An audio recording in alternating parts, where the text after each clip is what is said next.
Hi friends, நம்ம இன்றைக்கி ரொம்ப ஹெல்த்தியான பொரிவிலங்காய் உருண்டை தான் செய்ய போகிறோம். இந்த ரெசிபி பண்ணுறதுக்கு 1 கிளாஸ் புழுங்கல் அரிசி எடுத்து நல்லா வறுக்கணும்.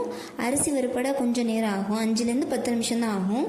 அரிசியோட கலர் மாதிரி கொஞ்சம் பொரிஞ்சு வாசனை வரும்போது தனியாக ஒரு பிளேட்டில் மாற்றி வச்சுட்டு அதே கிளாஸில் 1/2 கிளாஸ் பாசிப்பருப்பு எடுத்து நல்லா வாசனை வர வறுத்து அதையும் ஆற வச்சுருவோம். அடுத்து 1/4 கிளாஸ் வேர்க்கடலை, 1/4 கிளாஸ் பொட்டுக்கடலையும் தனித்தனியாக வறுத்து ஆற வச்சுட்டு 2 ஸ்பூன் எள்ளை மட்டும் வறுத்து எடுத்து வச்சுக்குவோம். நம்ம முதல்ல வறுத்த அரிசியும் பருப்பும் ஆறுனதும் ஒரு மிக்சியில் மாற்றி நல்லா நைஸாக அரைச்சி ஒரு பவுலில் எடுத்து வச்சுக்கிட்டு நம்ம வேர்க்கடலையை தோல் எடுத்துட்டு கொஞ்சம் குறப்பாக அரைச்சி அதோடு சேர்த்துக்கிட்டு பொட்டுக்கடலையும் எல்லையும் அப்படியே சேர்த்து நல்லா கலந்து விட்டுட்டு நம்ம இப்போ இனிப்புக்கு வெல்லம் தான் சேர்க்க போகிறோம்.